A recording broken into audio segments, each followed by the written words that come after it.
I cannot forget them.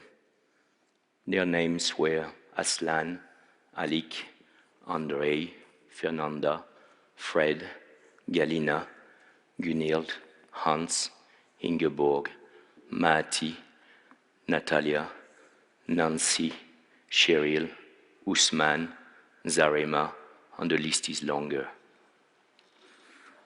For many, their existence, their humanity has been reduced to statistics, coldly recorded as security incidents. For me, they were colleagues belonging to that community of humanitarian aid workers that tried to bring a bit of comfort to the victims of the wars in Chechnya in the 90s. They were nurses, logisticians, shelter experts, paralegals, interpreters, and for this service they were murdered, their family torn apart, and their story largely forgotten. No one was ever sentenced for these crimes. I cannot forget them. They live in me somehow. Their memories giving me meaning every day, but they are also haunting the dark street of my mind. As humanitarian aid workers, they made the choice to be at the side of the victim, to provide some assistance, some comfort, some protection. But when they needed protection themselves, it wasn't there. And you see the headlines of your newspaper these days with the war in Iraq or in Syria, aid worker abducted, hostage executed. But who were they? Why were they there? What motivated them? How did we become so indifferent to these crimes? This is why I'm here today with you. We need to find better ways to remember them. We also need to explain the key values to which they dedicated their life. We also need to demand for justice.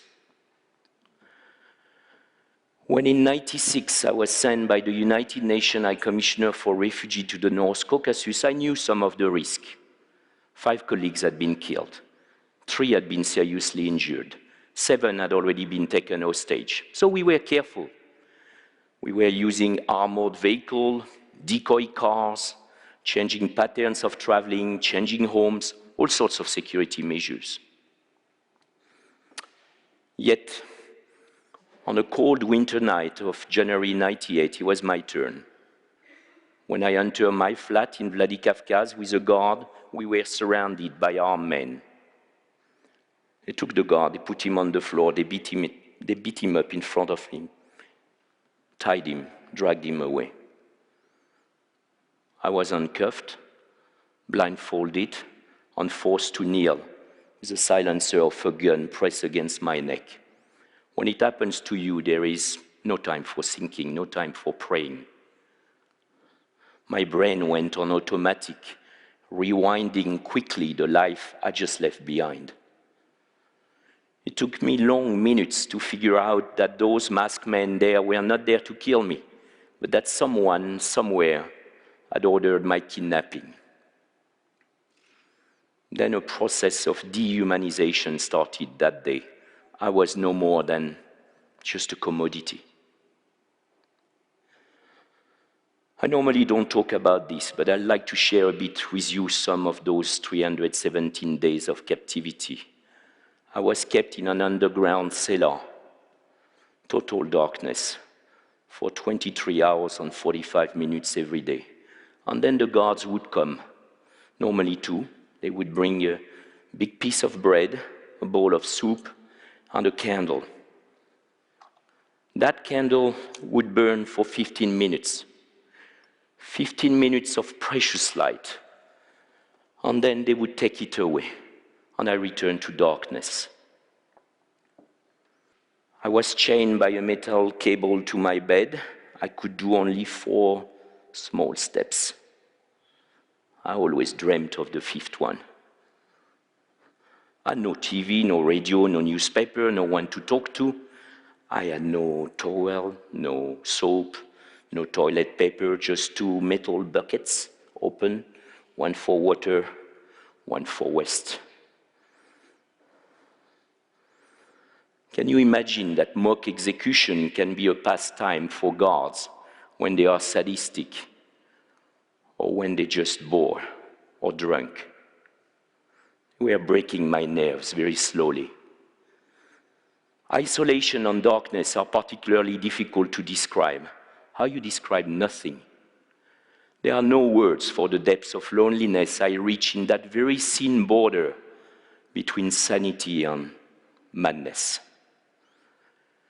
In the darkness, sometime I played on imaginary games of checker.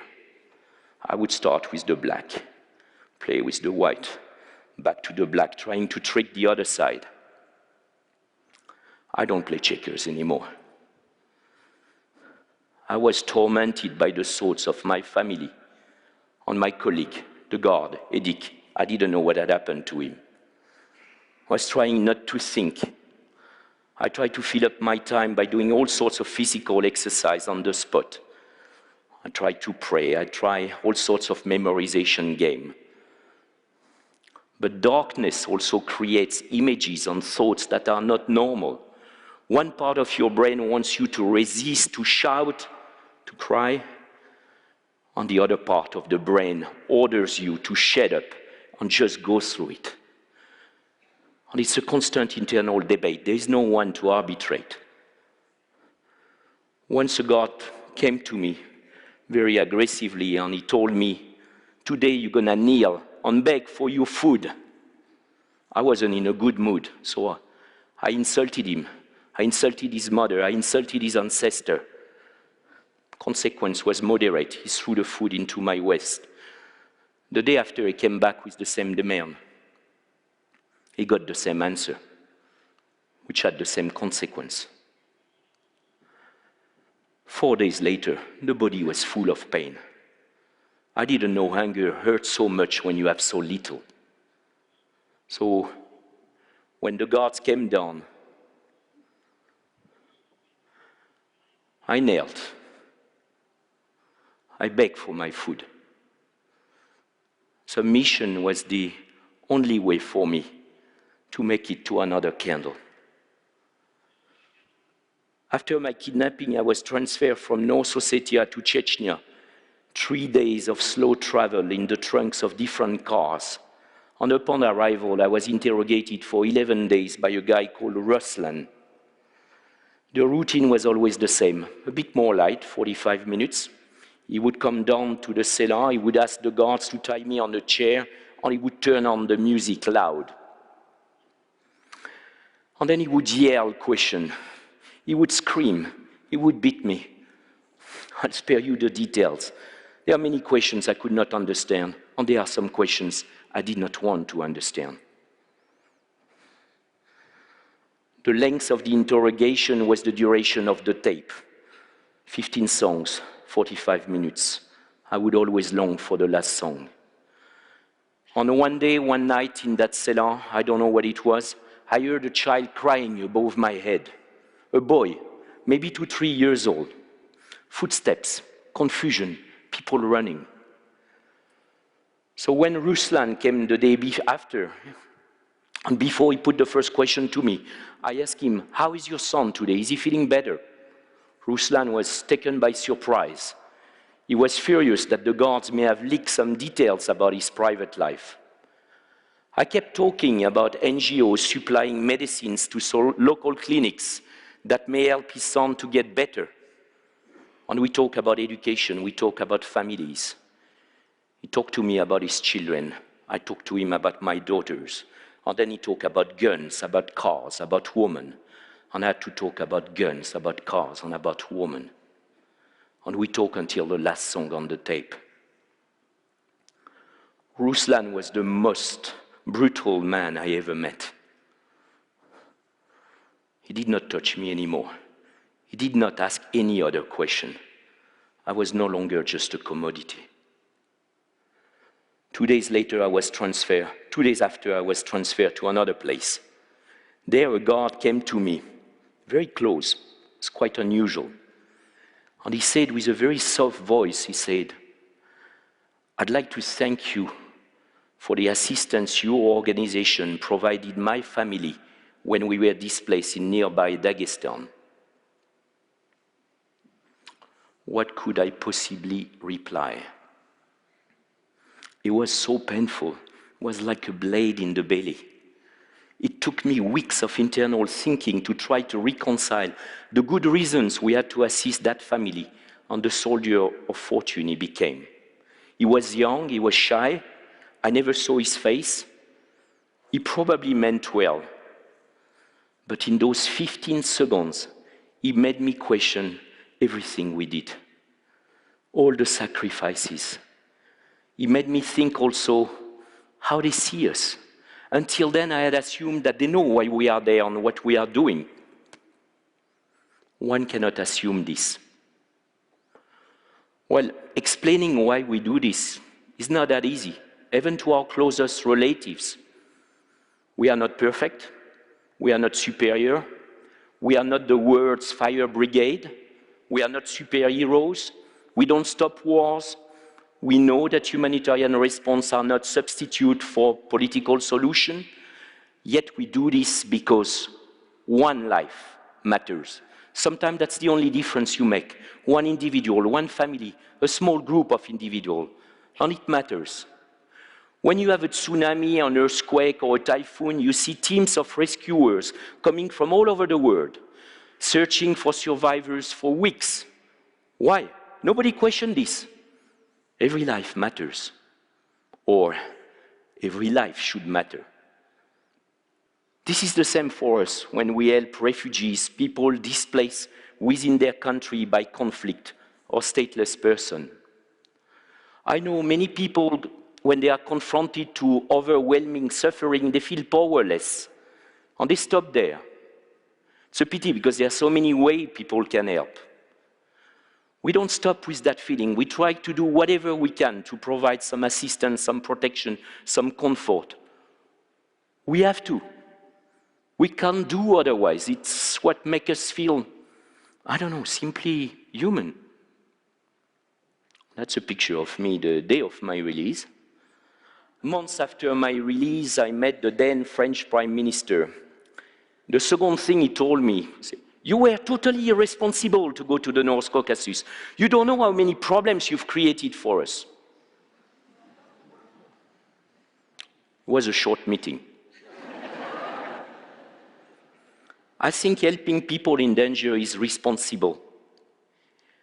In that war that nobody seriously wanted to stop, and we have many of these today, bringing some assistance to people in need and a bit of protection was not just an act of humanity, it was making a real difference for the people.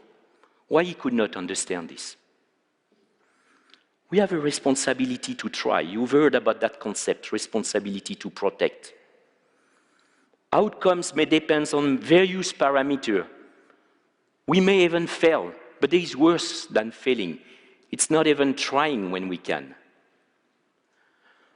Well, if you are made this way, if you sign up for this sort of job, your life is going to be full of joy and sadness. Because there are a lot of people we cannot help, a lot of people we cannot protect, a lot of people we did not save. I call them my ghost. And by having witnessed their suffering from close, you take a bit of that suffering on yourself. Many young humanitarian workers go through their first experience with a lot of bitterness. They're thrown into situations where they are witness, but they are powerless to bring any change. They have to learn to accept it and gradually turn this into positive energy. It's difficult. Many don't succeed. But for those who do, there is no other job like this. You can see the difference you make every day. Humanitarian aid workers know the risk they are taking in conflict areas or in post-conflict environment. Yet, our life, our job is becoming increasingly life-threatening, and the sanctity of our life is fading.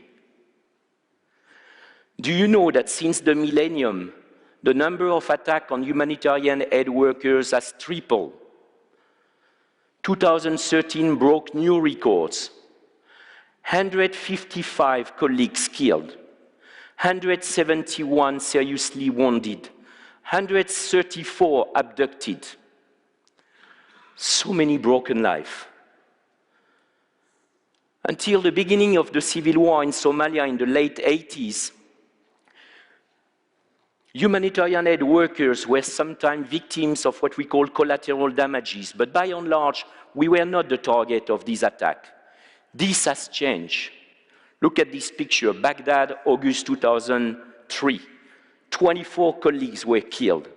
Gone are the days where UN Blue Flag or Red Cross would automatically protect us. Criminal groups and some political groups have cross-fertilized over the last 20 years, and they've created this sort of hybrids with whom we have no way of communicating. Humanitarian principles are tested, questioned, and often ignored. But perhaps more importantly, we have abandoned the search for justice. There seems to be no consequence whatsoever for attacks against humanitarian aid workers. After my release, I was told not to seek for any form of justice. It won't do any good to you. That's what I was told. Plus, you're going to put in danger the life of other colleagues. It took me years to see the sentencing of 3 people associated to my kidnapping. But this was the exception. There was no justice for any of the humanitarian aid workers killed or abducted in Chechnya between 1995 and 1999. And it's the same all over the world. This is unacceptable. This is inexcusable. Attacks on humanitarian aid workers are war crimes in international law. Those crimes should not go unpunished. We must end this cycle of impunity. We must consider that those attacks against humanitarian aid workers are attacks against humanity itself. That makes me furious. I know I'm very lucky compared to the refugees I work for. I don't know what it is to have seen my whole town destroyed. I don't know what it is to have seen my relatives shot in front of me. I don't know what it is to lose the protection of my country. I also know that I'm very lucky compared to other hostages. 4 days before my eventful release, 4 hostages were beheaded a few miles away from where I was kept in captivity. Why them? Why am I here today? No easy answer. I was received with a lot of support that I got from my relatives, from colleagues, from friends, from people I didn't know. They have helped me over years to come out of the darkness. Not everyone was treated with the same attention. How many of my colleagues, after a traumatic incident, took on their own life? I can count 9 that I knew personally. How many of my colleagues went through a difficult divorce after a traumatic experience? Because they could not explain anything anymore to their spouse. I've lost that count. There is a price for this type of life. In Russia, all war monuments have this beautiful inscription at the top. It says, "Nikto nie zabit, nishto nie zabito." No one is forgotten, nothing is forgotten. I do not forget my lost colleague. I cannot forget anything. I call on you to remember their dedication and demand that humanitarian aid workers around the world be better protected.